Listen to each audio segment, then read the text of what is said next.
You're listening to Sideshow Network. Check out all of our shows at SideshowNetwork.tv.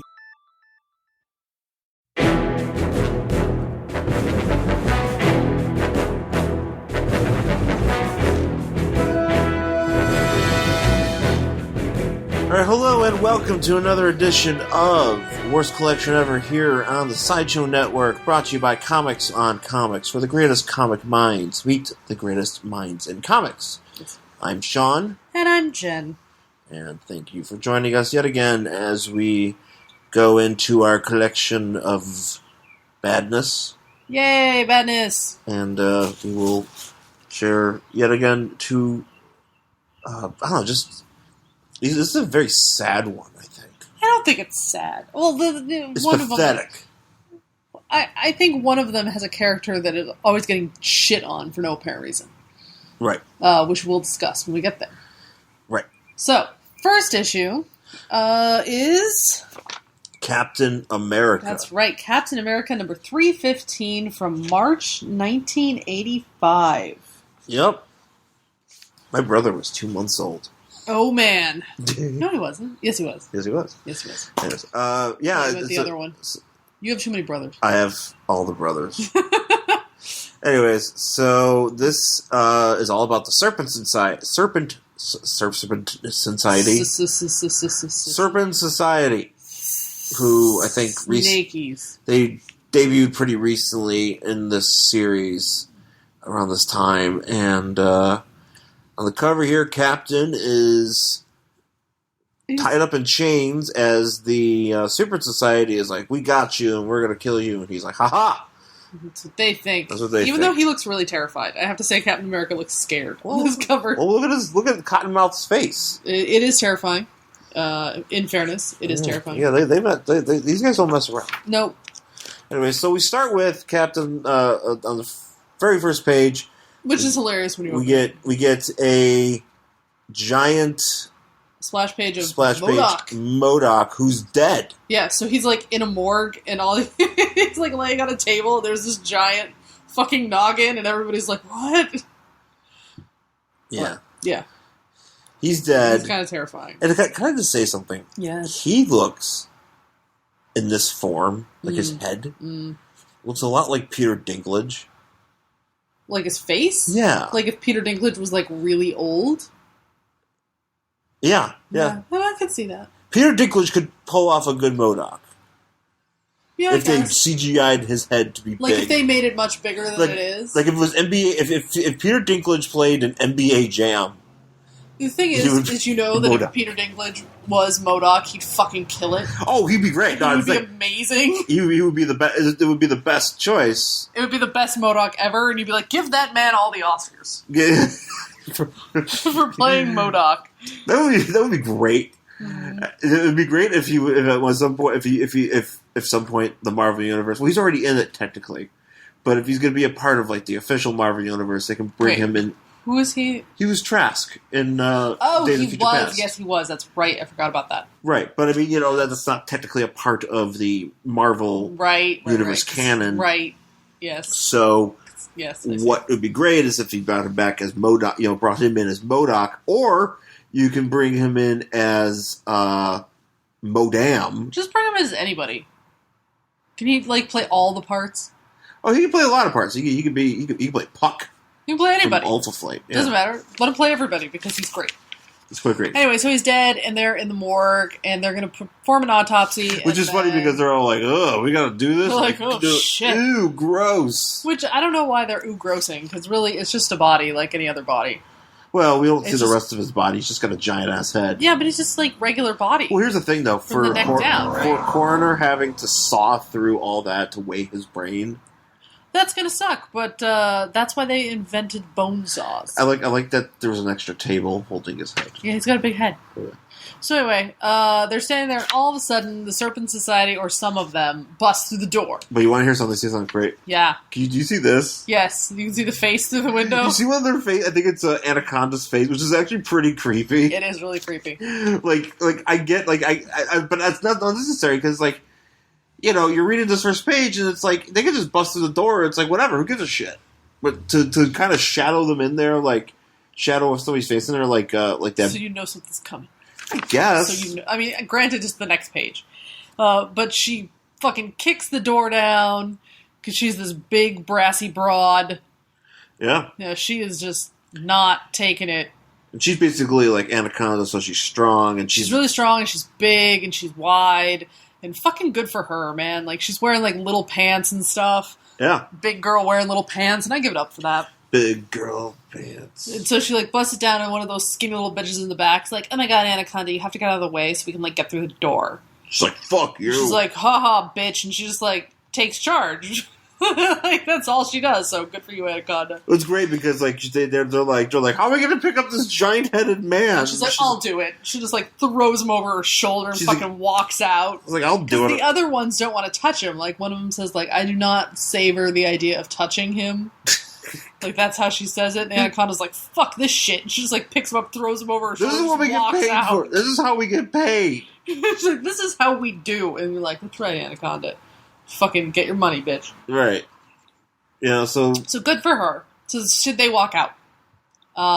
After some of the other serpent people, like, knock out the morticians and make them sleep, I guess. I don't know. They knocked them out, but here's the thing. Okay, so they're not dead. That's what I couldn't figure out. Okay, they're not dead. Right, but there's body outlines. There's straight up chalk outlines of these bodies. Right, but they're not dead.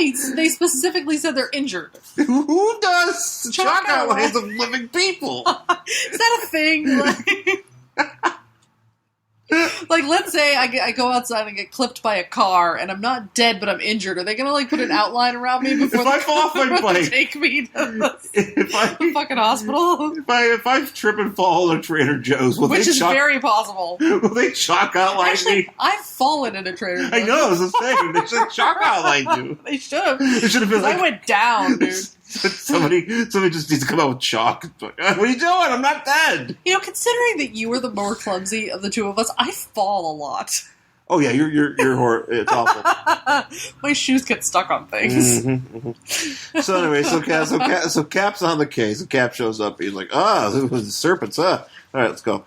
Yeah, that's pretty much all that happens. Yeah. He like runs off. He runs off, and now we're back at AIM, where serpents are like, "Hey, advanced idea mechanics." The Serpent Society is like, you know, they're like, "Hey, we brought you this cool body," and well, here's the thing: AIM created MODOK, but I think I don't know the exact story as to why they hired the Serpent Society to kill them. I can't. They were over it, but they were like, "We're over Peter Dinklage. Fucking kill him." And bring him back. Kill him, bring him back. And like, Anaconda's just, like, threatening to hit everybody. Like, this whole time. She's like, oh, I'll fucking hit you, blah, blah, blah. And you're like... She's like, I just want to punch people. Yeah, like, literally. Brassy broad. Just like, she's like, I want to pound a few of these sissies into mustard. Like, she's just like... Yeah, she just wants to fight. It's like Wonder Woman in the Lego game. Where all she's doing is just yelling at everybody. Oh, that's right. Isn't it because she's, like, under some sort of spell? No, she's just angry. I don't think she's under a spell. No. There was something, like, going on where she was, like, angry for something was wrong with her.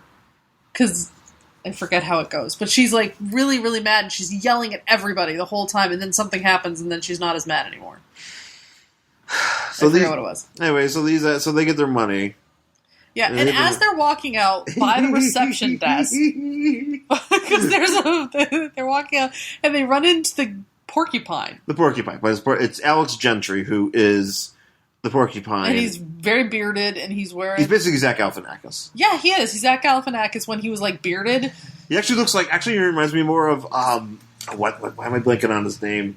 The guy that lives in Abby's house in fucking...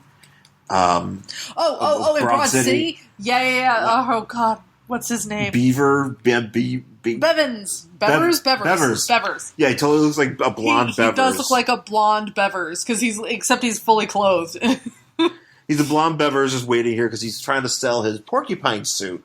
Because he's been around. Porcupine's been around. Has been like around the Marvel universe up to this point. Yeah. For like ever. Yeah. And he's a really shitty villain, and he even admits that. He's like, I am terrible. He's like, I am terrible. I have this shitty suit. I went to jail. I'm down on my luck. I just want to sell my suit, which, by the way, does not look like a porcupine suit. It looks like a fucking ball of hair. Well, here's the thing. My question is that they show there's moments of him taking this out of like the case. Yeah. And I'm like, how do you fit all that fucking stuff in the case? Like, I don't know. I mean, because these are just normal suitcases he's keeping it in. But anyway, so so he like stops. Well, they're walking out, and actually, this is my favorite here. So, okay, there's a few great things going on in this panel. Yeah. First of which is the AIM receptionist is dressed not like a normal receptionist, but she's dressed like the AIM engineers. Right, which looks like a containment suit, basically. They're basically like a containment suit helmet. They're yellow containment suits that look like containment suits that kind of look like beekeeper outfits. They totally do. They actually look a lot like... So there's this episode of The X-Files called Darkness Falls, which is one of my favorites. And they go up to the forest. I believe it's called Darkness Falls. They go up into the forest where there's all these little green bugs that live in this tree, and then they come out and they eat everybody. Yeah. So, on the way back, like Mulder and Scully get stalked by the bugs and whatever, and then when they wake up, they're in this like weird containment place with dudes dressed like that, walking around, like trying to make sure that they're all better because they're quarantined, and then that's the end of that story. But right, it's a great episode, so just watch it on Netflix, guys. Yeah, anyway, it's pretty. So she's dressed like that. She's dressed like that, which is funny. Like she's got. I mean, she's just. And I like that it's like a normal, like it's like area. a normal office. Like it's pottery. got plants. There's a picture. Well, and there's plants too. There's like plants. nice little plants, and she's got like looks like a pencil sharpener on her desk. What's that say back there? I can't read that. But there's like a picture of an AIM engineer, but it's just like a framed picture of somebody. Yeah, it's probably like the employee of the month, but like you can't see their face. There's like magazines on the coffee table. It's what magazines I have? Probably AIM Life. AIM Life, Villain Life, Villain Monthly. Actually, that'd be great. I want to live in I want to work here. Villain Quarterly. I want to go into this universe and work here. As the receptionist? No, I just want to like. You just want to. Maybe I could do their social media or like their podcasting. Do you think AIM has a podcast? Like they should. Do you think Do you think Bill Nye would totally do it?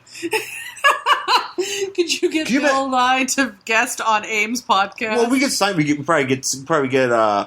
What's his face? Neil deGrasse Tyson. We can get all the science dude. We can get the science continue. The groups. We can get. Totally get like. All the sciencey comedian like Pete Holmes probably would do it. Duncan Trussell, like all those guys. Shane Moss likes Shane Moss would be all about this. Yeah, I'm going to see him next time. We'll let him know that when you guys become Marvel characters, that he needs to do a science podcast for AIM. Right, and then we'll get these outfits. But it's a company one, so it's like internal. But the thing is that we would get to wear these outfits while we record this podcast. Why don't we get those outfits? Because we don't work for AIM. Do we have to work for AIM to wear those outfits? Look at this woman. She's dressed in this outfit. This is her work outfit. But like, if we put on a different helmet, we would just look like Daft Punk. Why would we wear a different helmet? Because why not? But this is a helmet. This is the standard outfit for people that work there. What if I wanted to change the shape of my helmet? That doesn't matter. You don't make that choice. HR has already told you. Fuck HR. I want to wear a round helmet. Actually, also the other great thing in this this panel is, why is Cobra like standing like this? Oh, I don't know. He looks like he's trying to punch somebody. He's like really in like a punchy. His legs are really spread far apart. Everybody else is walking. Oh, they're all like we're leaving, and he's just kind of like posing for some reason. Yeah, he looks like an action figure posing because his legs are really spread far apart, and he looks like he's trying to like punch like his shoulders. Well, here's the thing. Like really into it. Here's the thing, or either that, or he walked out with a really wide. He just walks out in a really wide stance, like he goes, "Her," like you just imagine him doing that. And these people are like, whatever, bro, whatever works best for you. They're like, you know what, that's your thing, man. It's I want to know, too, if they walked in past this receptionist with Anaconda holding the body on her shoulder. I'm assuming that happened. Or did they go to the cargo area? They probably went through the reception area. Anyway, so Alex, so Porcupine, let's call him Porcupine. Porcupine's all like, hey, please buy my suit. I'm broke. Suit. And they're all like, and they're just a bunch of fat jokes coming after this. Yeah, he's like, I'm broke. And I'm fat, and I'm wearing this big sweater. Make me look even fatter. He's wearing a big wool, nice comfy sweater. Yeah, he bought it at the Big and Tall shop, and he's like, please. He's got shoes. He's got the Velcro shoes. You can tell those are Velcro shoes. Yeah, he's got Velcro. I mean, he's wearing just tonics. He he hasn't been doing well ever since he got out of jail, and he really needs rightfully some money. so. I mean, who's going to hire him to do anything? Right? He's got a criminal record, and that's fucking bullshit. So no one's going to hire him. And they're just making fun of him. And they just make fun of him, and then they go outside, and he's like, "Look, here's our business card, like whatever, like the business card. What is his name again? Cobra. Yeah, Cobra. I was like Viper, no, wrong one. Cobra hands him a business card. And he's like, Asp, Anaconda. Lady, Anaconda, Cobra, and slithery fuck. Mamba.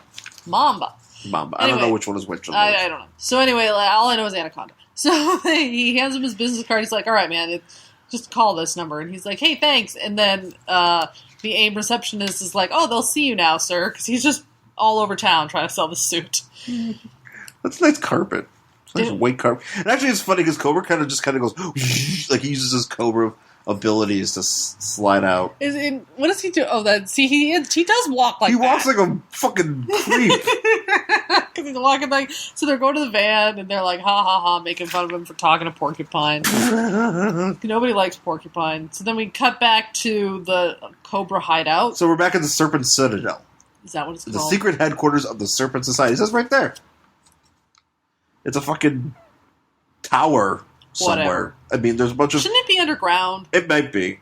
There's a bunch of... whatever there is, there's a big room where there's a bunch of machines and pipes and knobs. And Princess Python is, like, strapped to a table.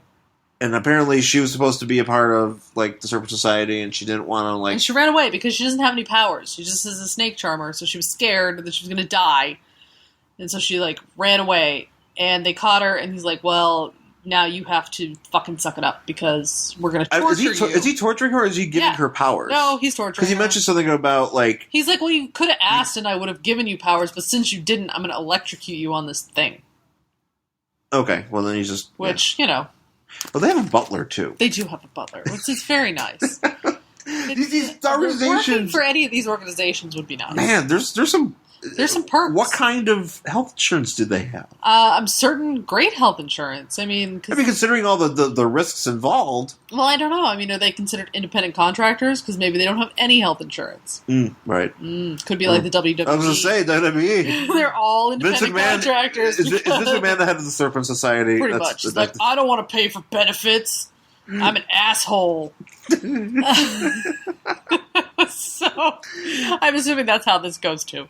So anyway, they in the other room, in their like waiting room, little waiting room. Yeah, look at that couch. Living room. Those I don't know. Nice, a nice couch. Orange couches and. Everybody comes back. All the guys there, and there's like a million of these people. Right. I didn't realize there were so many. There could be so many snake. Oh, there's like 500 of these members. There's there's fucking Cottonmouth. There's Rattler. There's Death Adder. There's Diamondback. A lot of them. There's Bushmaster, who apparently has no arms. I know. I get or legs. I'm seeing. But yeah, they're like, hey, Bushmaster, maybe with your cut of this money, you can buy some new biomechanical arms. And he's like, yeah. It'd be cool. Like, that's all he says. He just says, actually, I didn't realize he's in a little tank. It's a little, like, tank chair. Oh, that's right. Okay. So anyway, they go in to meet with Sidewinder, who's the main guy. Mm-hmm. And he doesn't look like a snake. He kind of looks like Red Skull. Pretty much. Yeah. Yeah, he looks, like, I don't know what his snaky abilities are, but basically he's able to, like, teleport. Snake things. He's able to teleport in and out. Sure, that's a snake That's like thing. his snake thing, apparently he does. That's not a snake thing. So they decided to, talk about how they give out this money. And as he's starting to distribute the money among everybody, he gets a phone call. And he, like, disappears. And somebody's like, it's probably his mom. Yeah, you know how it's going. And then he comes back and he's like, why did Porcupine just come here? Why did he... Porcupine calls the Serpent Society to try to sell his suit. But and for some reason, Sidewinder takes the call, not a receptionist. AIM is a receptionist. Right? Like, wouldn't you rather work They got a AIM? butler that probably answered the call. Or whoever that was answered the call. I mean, why'd they give it to Sidewinder? You'd think he would, like, screen for this shit. Yeah, looking like a fucking... being at the Serpent Society, like... Don't these people have an executive assistant? Well, I guess this is the way... I mean, obviously... A voicemail. Look, this is essential to the plot. I know, it's just so funny, so they have to be like, I have to take this phone call. I wanted to see him actually on the phone. Well, it doesn't take him very long. It takes I like 30 the superheroes. seconds, and he comes back and he's like, "Why did you do that?" And he's like, "Well, you told us to give out the cards to prospective clients." Wah, wah, wah. And he's like, "Wah," you know. And then we cut back to this like really seedy hotel room where poor Porcupine is just sad. He's got no money, and no one wants to buy his suit. He's tried Hydra. The Secret Empire, the Kingpin, the Tinkerer. Nobody wants to buy his suit. Nobody. Well, rightfully so. Why would the Serpent Society want to buy his suit? Because it's not... They're fucking snakes, not Porcupine. Not Porcupine. And he's just, thinking about like, man, I was a terrible supervillain. I have lost every fight I was in. I suck at this, and I just want to like start my life over, live a nice little quiet life, but I don't have any money. I'm poor, and it sucks. I'm also Bevers. Abby's kicking me out of her apartment. Abby's kicking me out again. My girlfriend, who no one ever sees and has never seen, is still gone somewhere. I like that this is technically he does live in New York City, so he could be Bevers. He could absolutely. This is Bevers' dad. I think this is actually an early Broad City crossover. Well, but he hasn't moved in to Abby's apartment yet. This is pre-Broad City. This is a prequel.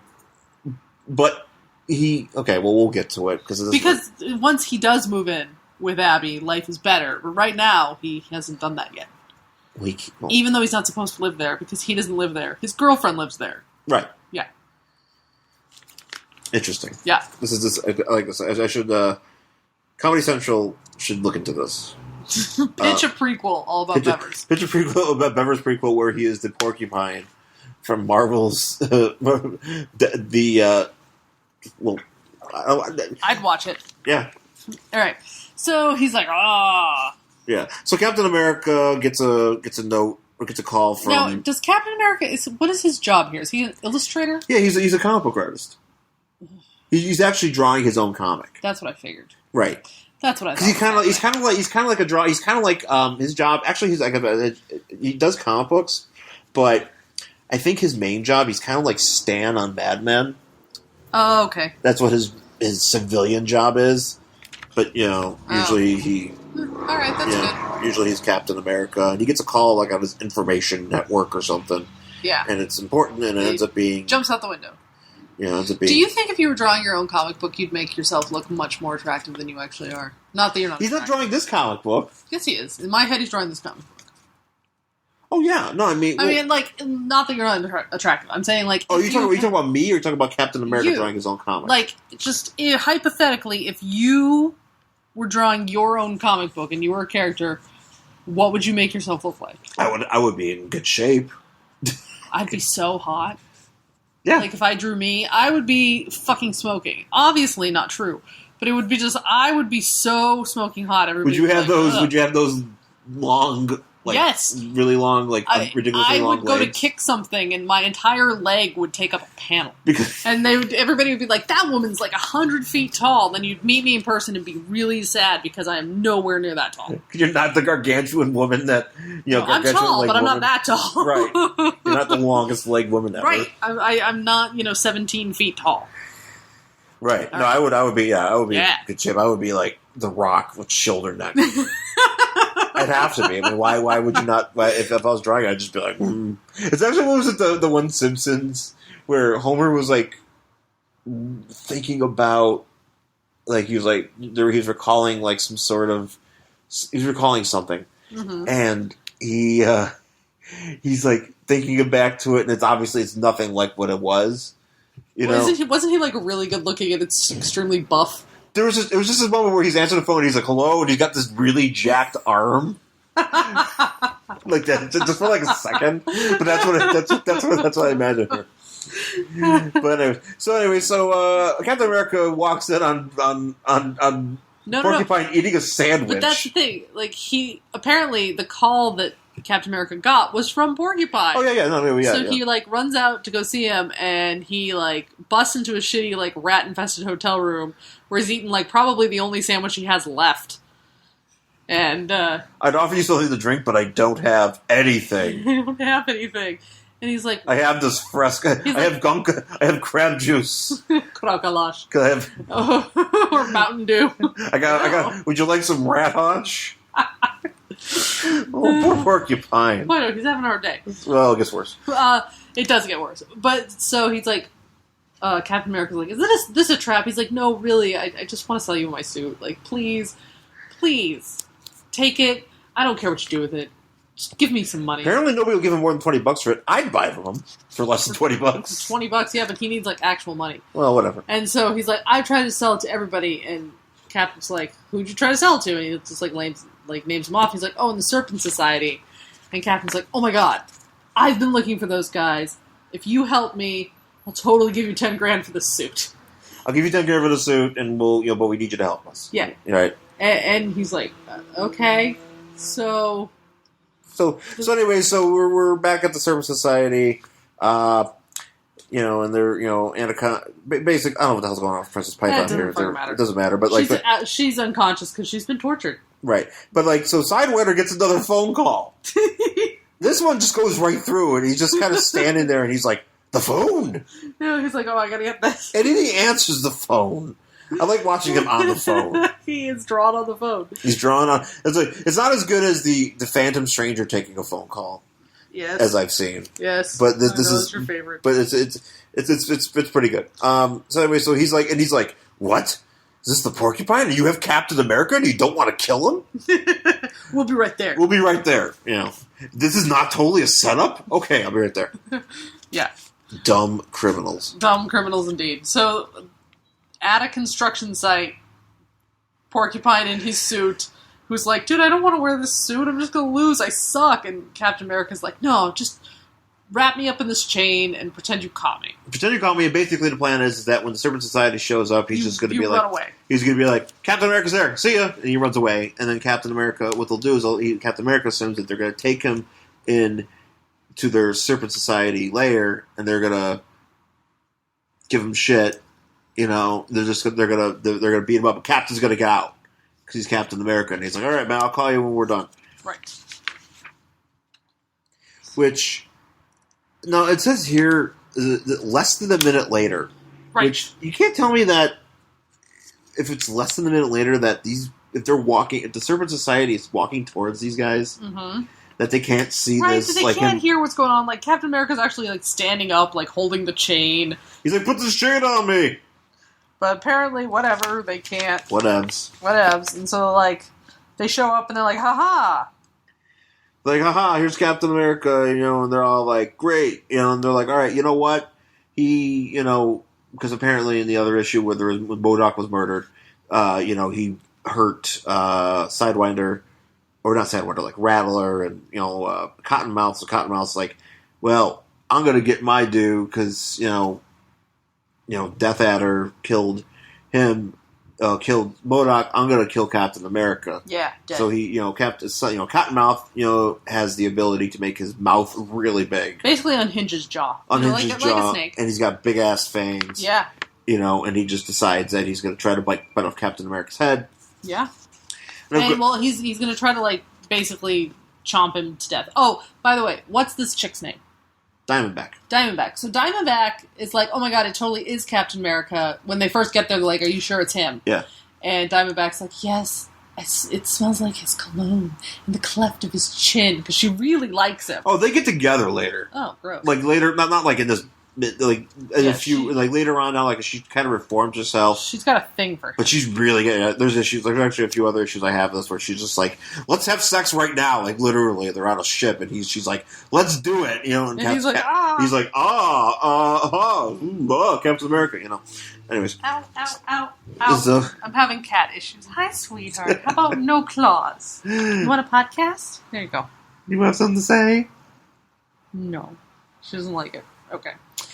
Anyway. So she's like, she doesn't want to fight Captain America. She doesn't want to fight. And sex with him. And then she can't watch as Cottonmouth tries to chomp him. But, of course, Captain America's not really tied up. So just as Cottonmouth goes to, bite, he puts his shield in the way and the guy breaks his teeth. Right. So he's running around literally screaming, my teeth. Cap's getting all up in, all up in this area here. And so there's fighting. He's fighting all the guys, but Diamondback, she doesn't want to fight Cap, so she runs off to Porcupine, who's already running somewhere. And so she catches up after him, and she's like, literally just like saying stuff like, I found a CSAT to hurt Cap, it's Cap, I want to, he's a manly man, I don't want to hurt him. Yeah, she's like, oh no, he's so manly, we can't hurt him, oh no. But this Porcupine guy, fuck this guy. Yeah, fuck that guy, I can totally hit him. Because he just looks like a ball of hair. He pretty much does. He really does. It's just like the most ridiculous suit. And so he starts shooting quills at her. She damages the suit. She has the ability to throw these nitric these acid darts and stuff. Yeah. So she damages the suit, and he's like, "Screw this! You ruined my suit. I'm going to start shooting my quills at you." Right. And that's the last we see them fighting. Cap gets the jump on the other guys. I mean, really, just being pretty much he's throwing them around by their tails, which are part of bionics, they're a part of their body. Right. They don't fall off, and he's like, oh, this is weird. Right. So, he throws them off, and then he goes to find... Yeah, he defeats them, and then he runs to go find Porcupine, and he finds him, but he's laying on he's just moaning, he's like, ugh. And they're like, Porcupine, oh my god, did she get you? And he's like, no, I tripped and I fell, and I landed on my own quill, and now I am dying. No! It's just how it can't get any worse for this guy, but it does. Poor Bevers. It's awful. He dies the worst death. He really does. He was trying to get away, and he tripped, and he fell, and he landed on his own quill, and now he is going to die. My question is how did it go through his suit? Well, that's the thing. It's your suit. You'd think you would have that as a failsafe in your suit, that it wouldn't go through your fucking chest. Now, granted, it's possible that she damaged the armor in a way that it allowed for that, the acid ate through, and he just happened to fall on his exposed flesh. Sure. Or in a weak spot of the suit. I don't know. Right. I mean, because it's possible. I mean, you could a knight's armor. You could hurt a knight. By sticking him. Finding a way to hit him. I mean, that's how it is. So anyway, so we're back. So those Cap's like, "Don't, you didn't die in vain." Whatever. He's crying over him. He's trying not to tell him that he's not going to avenge him. Right. But he's not going. He's not going. And he's probably thinking at least I'm not out $10,000. We don't have to give this guy $10,000 anymore because he's dead. Because the Avengers can't afford it. Well, so Captain America just saved the Avengers $10,000. You going up to Tony Stark and be like, "Hey, Tony, I need $10,000." He's like, "Why?" It would be like that. Do you remember that Justice League episode where Superman trashes that city that him and Shazam trashes that city that Lex Luthor built? And he's like, "Oh, the Justice League will pay for it." And he looks over his shoulder at Batman, and Batman just gives him a quick nod. Yes, I'll shell out the money. Yes, I'll pay for it. I'm Rich Wayne. The richest asshole in here. You just killed the whole city. So anyways, we're back in the jail. Cap's talking to the dudes, the serpent guys that you've captured, and he's all... This is actually kind of funny. Sidewinder, apparently, because he could just teleport anywhere. Right. I don't know how he figured it. They were in there, and he teleports into the cell. And he's Cap, and he's like, and he teleports. And he teleports back out to right outside the cell, and he's like, "Cap, I'm coming back for my friends." And he's like, "No." He didn't teleport them in there to get them out. He teleported in, and then he ran out. Well, I think he did. I think he teleported in there to get them out, but then he realized that the Captain was there, so he teleported back out, so Cap couldn't get him. And then he was like, "I'm coming for you, ha ha ha," and I'm coming for my friends too. And Cap's like, "Nope, I'll get you." And then he teleports away. And then we have this, little thing at the bottom where it's just a couple days after the funeral for, Porcupine. Porcupine, which nobody attended, probably. Nobody went to, but it was probably on the landing of the second floor of the Avengers place is a tribute to Porcupine, and his costume is in a glass thing. Honored for the Avengers. So he got the costume and didn't have to pay for it. know, exactly. That was the plan all along, wasn't it? Yeah, it probably was. He's like, I can get this. I think, this guy's so terrible. He's probably going to get himself killed. I can get the suit for free. He probably was like, they're probably, because he's like, well, if he dies, him and Stark are like, what if he dies? Like, you can just take the suit, right? Well, yeah. I mean, like, who else is going to take it? He's like, is it like, can we check his estate? Does he have an estate? Probably not. No, He's got no. He's broke. He's broke. He doesn't have any family. So obviously, we can just take it. Yeah. Yeah. Avengers are assholes. Yeah. So that's it for the issue. I do like in here in the letters page, which is called American Graffiti. Which I will say, I think is a slightly, not by much, but a slightly better name than the future letter name column, a future name of the letters column called Let's Rap with Cap. Oh no, American Graffiti is better. American Graffiti is way better. And apparently, what is this like? They want the fans to send in a suggestion of where the Serpent Citadel should be located and what it should look like. It should be underground. It has to be underground. It's got all these fucking tubes and machines. Well, no, not only that, but like that's snakes burrow. That's their nests are underground. Therefore, it should be underground. We got big plans. If they're snakes, they must have had big plans for the Serpent Society. They did, but apparently didn't work out. Death Adder gets shot later. Yay. He gets a part of the Scourge thing. This is a thing. Oh, what's that? It's a Gummy Venus de Milo. How about that? Internet. Sweet candy. Oh. Real quick. So remember that? I love that episode. With an episode because later on there's like portrait of an ass grabber, and like Homer's being played by Dennis Franz. Yeah, and he's like, now I'm gonna grab me something sweet, And there's also that part too where he falls out of the shower and he's covered in the curtain, and they take the picture, and the tabloid's like Homer Simpson sleeps in some sort of weird sex chamber. Oh, that's a great episode. I like when they edit that his video together, so it's like sweet candy.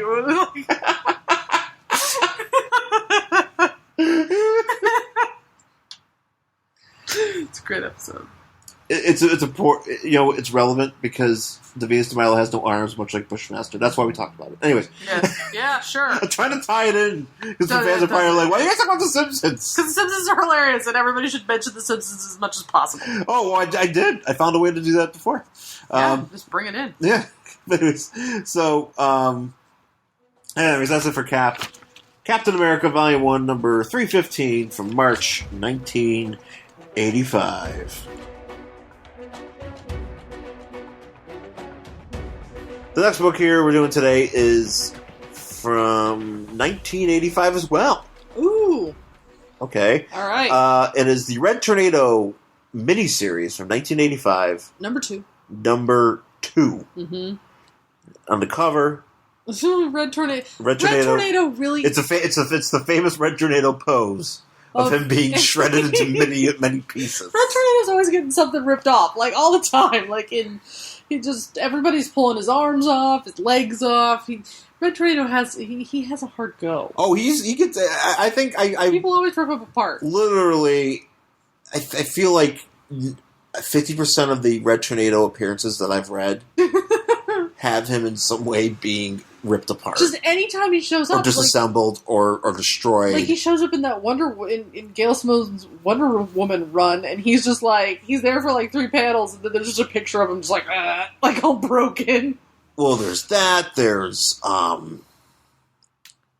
there's a few other issues of books. Like there's the one. There's that one where he was he gets ripped apart in Young Justice. A Brave and the Bold, comic, or the cartoon. The cartoon, he also gets ripped apart. He is easily disassembled and reassembled. He just always gets ripped apart. And he's just he's having a hard day. I love Red Tornado though. I know. I think he looks very cool, and Shawn loves Red Tornado. He's just neat, and he's a cool android that never gets his due. Mm-hmm, mm-hmm. But in this case here, he gets. This is a very sad. This issue's sad. This is a very sad issue. First of all, basically, Red Tornado has somehow become responsible for a storm. Because basically the whole premise of this miniseries is that there's like this virus of some sort. Yeah, they call it a construct. Called the Construct, who's just basically using Red Tornado. Because Red Tornado is like an android, but he's like the best fucking android ever. Yes. You know, well, apparently not. He's very easy to rip apart. Well, right, but his abilities, like, Tio Maro created him. And he created him, and he's also got the spirit of the Tornado Tyrant in him. Right. So he's got these abilities to, like, just fuck up things, like the world, and spin really fast. And, he's very, he's just a very, very, very efficient android. Right. However, that means a lot of people will try to use him and mess around with him and stuff. And in this case, it's no different. Yes. So this construct is like basically he's like fucking with him because he wants him to go away because he can't. For some reason, the construct can't get control of Red Tornado. Right. He can operate other mechanical devices and machines and computers, but for some reason he can't get Red Tornado. So he's just like, I gotta get this guy out of here. So I'm gonna make. So Red Tornado's like sitting on the top of a tower in a terrible storm, while the construct is thinking, because he's like, I got to make sure the Red Tornado like runs away. And he's already kind of turned the Justice League against him because in the earlier issue before this, number 1, the cover is just basically Superman yelling at him. Yeah. Well, I have a question actually. So the construct can take over like all of these like machines and computers. But apparently he can also take over people's minds. Yeah. So that doesn't make any sense. I don't know. Okay, whatever. So I'm a little bit. I say maybe. I feel like I would need to have to go back and read the first issue of this. Yeah, it makes sense to me that he can, take over machines and computers and that. Yeah, absolutely, because he's like a virus, like this artificial construct. But the fact that he can control minds doesn't make a whole lot of sense. Right. So anyway, he's like basically had the Justice League turn against Red Tornado and tell him to stop being a hero because he sucks. Which is why he's sitting on top of this pole in a storm, trying to figure out what he did wrong. Yeah. Because poor Red Tornado. Poor Red Tornado. So anyway, so the construct's like, where's Superman? I'm going to get him to help me with this. Yeah. And somehow he just easily takes Superman's mind. Right, which, if you could take over Superman's mind, why would you need to do anything else? Why would you need Red Tornado? Right, why would you literally need to do anything else? If you can control Superman... Superman... You have the perfect being. Right, and you can continue to control Superman, but nope. So Superman helps out this guy, find his before he's been taken over. Yeah, before he's been taken over, Superman's helping this guy find his hydroplane. Yeah, and it's like, thanks, Superman, and then all of a sudden the construct takes over Superman's mind, and Superman elbows this guy in the stomach. Like, he just turns into a super dick right away. Yeah, it's understandable why he's doing this. Well, it's kind of his constant state of being. Well, it's just funny because like he just goes, get away from me, kid! You bother me. And he's like elbow, and then he goes into this guy's barn. And like he's like, the door off. And the guy's like, "Hey, I would have unlocked it for you." And he's like, "Shut up!" He's like, "If you wanted to borrow anything, like I would have let you." And Superman's like, "Blah," like just steal stuff and like, woo. And then like, what he takes, I still don't know. He takes like a skywriting machine. Oh, that's right. So he takes that and he flies away. And the guy's like, "What the hell?" So we're back in Manhattan, and Red Tornado's girlfriend Kathy is just.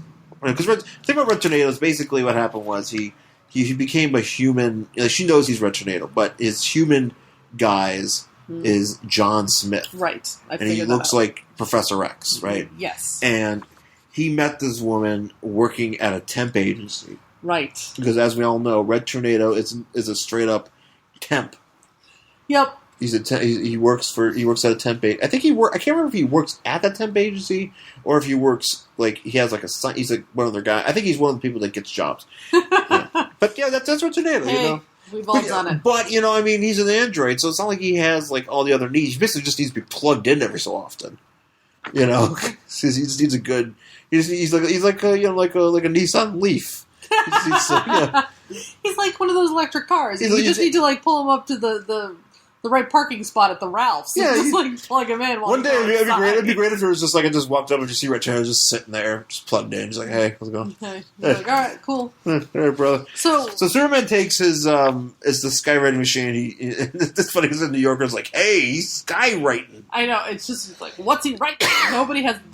They all drop their G's because you cannot say writing in New York, apparently. They just say, what's he writing? What's he writing? I can't pronounce G. No, and then What's a G? He writes, Red Tornado. There's no G's in here. Meet me at the Brooklyn Bridge.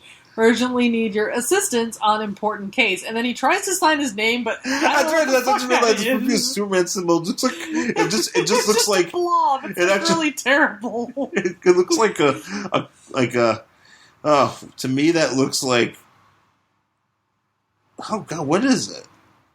I don't know. It looks like shaving cream on a mirror. It's just. It looks like ice cream. Sure. Yeah, ice cream's good. Hey, Superman just signed his name with a plop. Yeah, Superman can't write. And Red Tornado's like, yay! Somebody needs me! So he goes over to see Superman. And Superman's like, hi, Red Tornado! And Red Tornado's like, hey! And so, like, they hug. And then Superman rips his arm off. Okay, so this is good. Hey, girl, hey! Rip. So he's like, because basically he's like, hey, I told you to stop being a superhero, right? You remember that cover of the other issue? He's like, you didn't mean it. He's like, yeah, I didn't. He's like, oh, we did. Yank. He kind of rips it off like he's, like it's a very casual rip because he's smiling while doing it. He's like, hey, Red Tornado, do you, remember that time when we, told you not to be a superhero? And Red Tornado's like, oh my god, I totally know. You didn't need to do it. I'm like, we're friends again. And Superman's like, ha, nope. And, rips his arm off. Right. And so the best part is, so he goes, so Red Tornado's like, hang on, that was my arm. And so he goes, what? And he goes, that was my arm. And he goes, sure, you want to see the other one? Yank. He just rips it off. And then he proceeds I cannot tell you how many books we have where Superman rips off an android's arm, head. He robots. Hates robots. I have so many issues where he just rips them apart. He rips Robots Man's head off. Remember that one? He rips all. He's a super dick to robots. Superman's a super dick to pretty much everybody. Well, right, but he's really mean to robots. He really is. He's always ripping their arms off, heads off, punching holes through them. And it's really sad because basically he's just sitting there talking to Red Tornado while he's disassembling him. Right. He's just yanking parts of his body up. He's already grabbed his waist, just went, ah. Yeah, and throwing it, literally just throwing it off the side of the Brooklyn Bridge.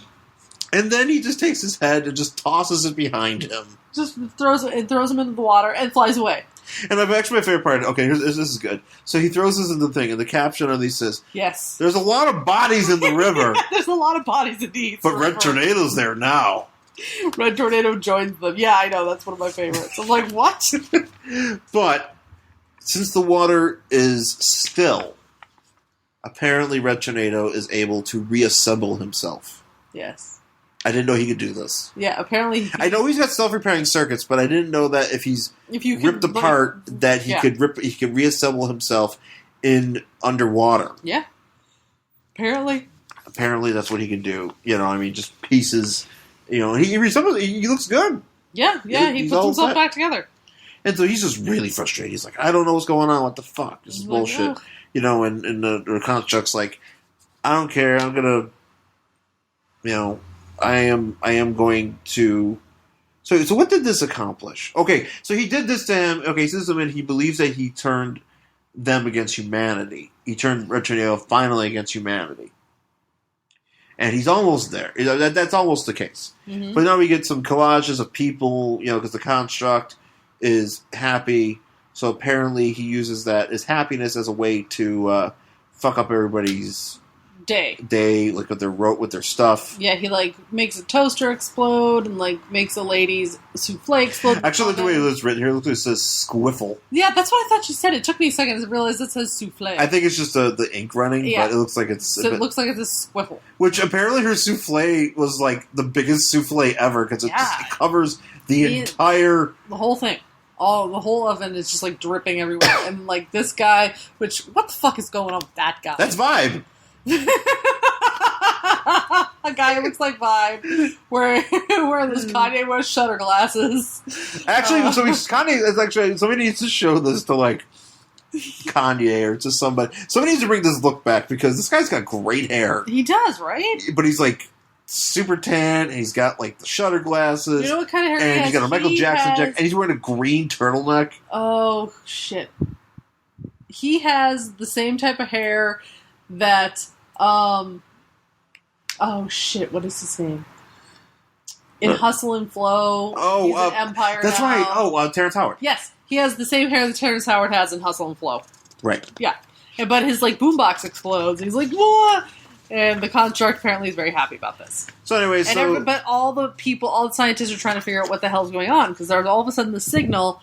So like MIT's looking into it and Caltech's looking into it. Starlab's gonna get it done, but T.O. Mauro knows. With T.O. Mauro, can I just say that he has a lot of head, little face. Oh yeah, I know he's got tiny. Like face. his head is gigantic, but there's like his face is like right in the center. A bit more face. This is just little, but he's got a bit more face here. Okay, good because that just looks like he's got like he's got a straight. He's got not only does he have a 5 head, he's got a 5 chin. He's got a Sergeant Slaughter jaw. 5 cheek. Like he's just there's so much space, and then there's little face. So anyway, Barbara's still looking for Tornado. He didn't call in for his temp job.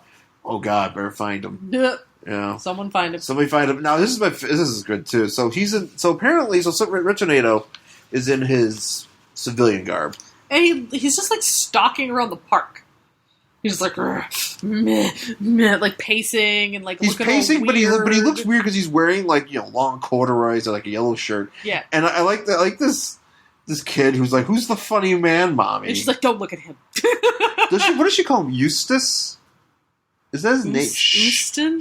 Eustace? Eustace? Sure, Eustace? Eustace? Eustace, I think is better. Eustace? I think Eustace sounds good. I've got to look this up. This little redheaded kid. Pretend you don't notice. But what's wrong with him? He's not doing anything to this kid. I don't understand why the kid would even notice him. Because he's wearing like a weird shirt. Who's a funny man? Okay. He's hilarious. It'd be great if he was like a stand-up, and that he just was like, don't you hate it when like you destroy the world?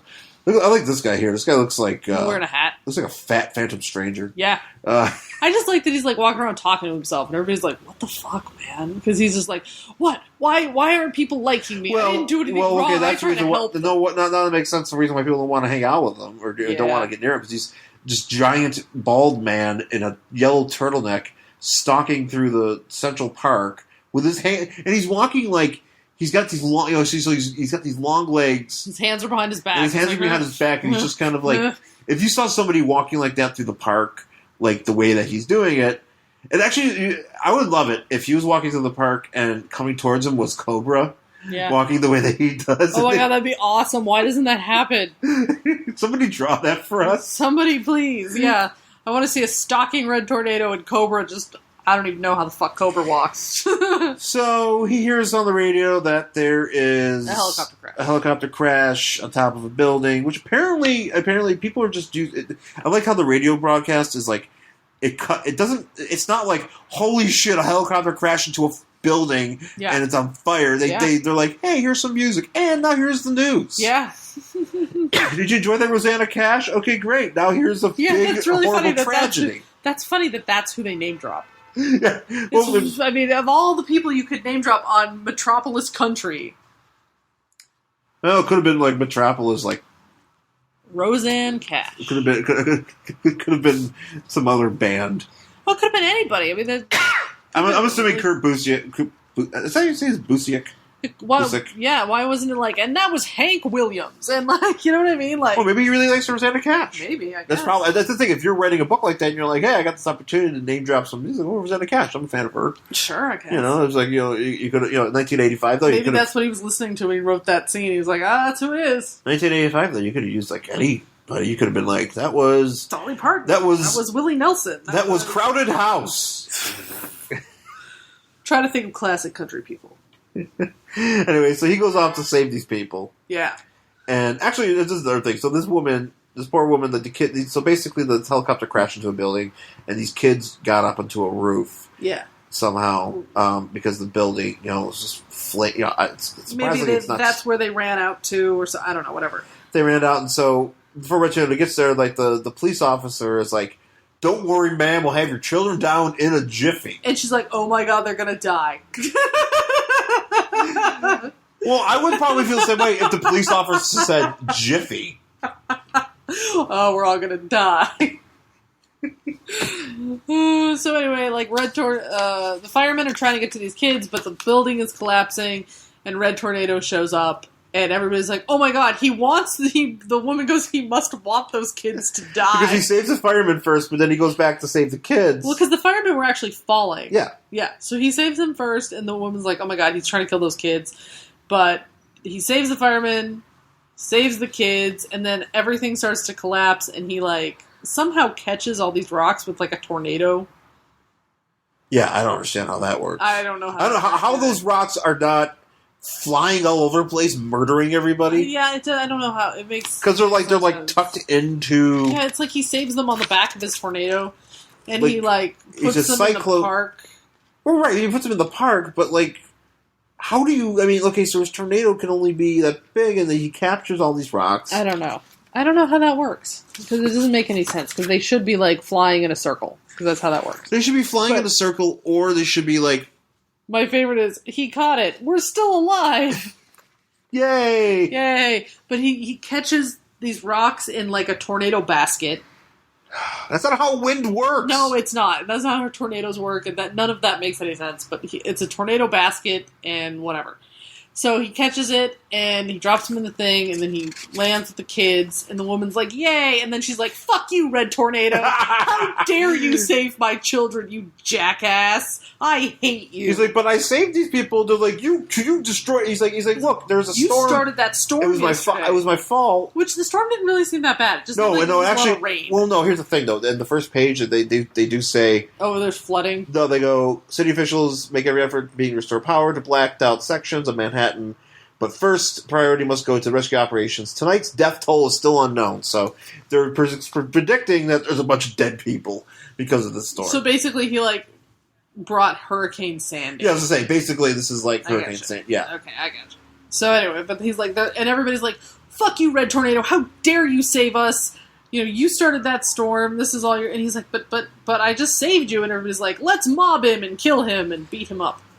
It was like, he just saved a bunch of rocks impossibly with wind. Yes.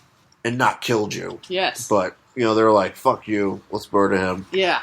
And he goes away, and he's like, "Humanity's a bunch of assholes. Fuck them, I'm gonna go to the one person who I know cares about me," and he goes to this little girl. Well, Triad, that's his adopted daughter. And he's like, "I'm here!" And she's this actually is really funny, because he runs into this place, and they're all like, actually, I don't know why this woman's yelling for police. Yeah. Help, police! Police! Does that work? Like, if you just well, maybe in New York it does, or Metropolis, you can yell that out a window. If you're, like, on a street, help, police might work, but she's yelling at it, and it's funny, because he kind of comes through this door like the Kool-Aid Man. Yeah, he does. And the kids are not even fazed by it. Like, they all look very... They're all creepy. It's really creepy. Obviously, they've been taken over by the construct because it's on the TV. Should this be our cover photo? I don't know. I kind of like that one. I don't know. I might take a picture of that for myself. All right. But, and he's like... Oh, that's right, because they're watching the construct. Oh, shit, I just realized that. Oh, it's a good show. Yeah, and he's like, "You shouldn't have come here. I don't like you either. Fuck you, Red Tornado." And he's like, "Did you get to the part where she's like, "They have a speak spell that's smarter than you." That's right. Cow goes moo. He's like, "I can't moo." He's like, "No, I don't even know what a cow is. I can't even join milk." Why? And so he gets very upset and he leaves. Oh, well, rightfully so. He just got slammed. Right, he's by an Eastern immigrant girl, by an immigrant girl over being dumber than a speaking spell. Mm-hmm. And so he's like, and what he should have did here was like he should have just found the speaking spell, just smashed it. That would have been funny. He'd be like, "Fuck your speaking and spell." And she's like, "Well, you know what? Simon Says is smarter than you too." And he's like, "Fuck your Simon Says." And just this perfection game says it's smarter than you. It pops up in 60 seconds to you. I didn't think so. This easy bake oven is smarter than you. Can you make shitty cake in 3 hours? Does it take you 3 hours to make a cake? Do you have a heat lamp? Do you have a really hot light bulb that makes cake? It burns children? No, I didn't think you did. What other toys from the 80s would be smarter than Red Tornado? Do you remember how they had the Easy Bake Oven and they also had a creepy crawly oven? Yeah. Where you could make creepy crawlies? Yeah, but that was later. Yeah. We had to think 1985. What toys were around? Oh, I don't know. You know, that would be smarter than Red Tornado. This Play-Doh is smarter than you. But it's not electronic. You have to think of like ones that have some sort of electronic device. This Atari is smarter than you. And that was the real reason for the Atari video game crash. Was because it was smarter than Red Tornado? Yes. Should have been because it was dumber than Red Tornado. No. They're saying that it's smarter than him. But then it would have been smart enough to not crash. Well, actually, it was 1985, so this already happened. What were people playing? People were playing video games back in 1985. I'm sure they were. Everybody still had an Atari. Even if there's Atari that only shit. With these 30 ET cartridges that they bought because we're orphans and we don't have anything better to play. So we have to constantly play ET. That's right. Atari gave us all these free games and it's just nothing but ET cartridges. Nothing but ET. These are the ones that didn't end up in that dump. It's smarter than you. Smash. So, as Red Tornado... This Snoopy Freezy Cone maker. The Snoopy Snow Cone machine. Snoopy Snow Cone machine is smarter than you. These color forms. Oh, man. That's right. You bake these in the oven. Can't bake you in the oven. Can you go in the oven and be stuck on this flag? Could you get small, these fucking shrinky dinks to put things in the oven? These sea monkeys are smarter than you. Oh. These Barbie dolls. Ken is smarter than you. It's true. Do you understand? Dude, Ken has more hair than you. Ken is not smarter than anything. Let me just tell you. Alright, so he's very upset and he's like running out and he runs into his girlfriend. And she's like, oh my god, I'm so glad I found you. And he's like, no, fuck you. I'm so angry. So I have a question here. Okay, so he's like, so he's pissed. Yeah. Is he like whipping these kids around in a fucking tornado? Or did he like go somewhere else? No, because I believe there's a kid like right there in the scene there. They're all like, so he's like throwing all these kids around in a tornado. And then she's like, don't kill everybody. And he's like, I'm not going to kill you guys. It's not worth it. You're do-it-yourselves. Fuck off. Fuck you. Goodbye forever. I shall not miss you. Yeah, and you tell him. Yeah, and he goes off through a hole in the wall. One tear. John! You'll never get your temp assignment. Did you fill out your time card? You're needed at the button factory. They need an extra counter. Really need you to work on that spreadsheet. Do you know Excel? Does Excel exist yet? Do you know how to do formulas in Excel? Because that's really important. I need you to get your typing score up. We really need a higher typing score. You're only at like 10 words per minute. Oh, what the hell, Red Tornado? Speak and Spell really is smarter than you. Speak and Spell can type better. Speak and Spell can type 100 words per minute. Yeah, so he flies off the construct's like, yay! Yeah, he has. Basically a construct's like, yeah. Well, I'm gonna fuck up humanity, and that's how we leave it. Because this is number 2 in an issue in a series of 4. So, we'll there's other stuff that happens, in these future issues, and spoiler alert, things work out. Nothing ever works out for Red Tornado. It works out up to at the end of this miniseries. Then, like the next time he shows up, he gets ripped apart. Yes. So that's kind of how it goes for him. So. Yep, that's it. Poor Red Tornado. That's Red Tornado. I hope Superman apologizes. Oh, he didn't. He doesn't remember. He's gonna be. That's the thing, because I don't think this ever came up again later. Where Superman's like, I was a real dick, wasn't I? Yeah. He just doesn't be like, I'm really sorry that guy made me rip you to pieces and throw you into the fucking East River. Like I was with all those other bodies. Yeah, like I was some sort of fucking mob guy who was just like, yeah, fuck it, and threw you in the river. Yeah, you don't even get cement shoes. No. Well, that's Red Tornado number 2 from August 1985, part 2 of the 4-part miniseries. And that's it for our show this week. Yeah. It was fun. Because sometimes you could, when you got good material like this, when you can rip, when you know these are, Red Tornado's just, I love him dearly. Yes, but I know. He is such a loser. Oh, I know. Sad.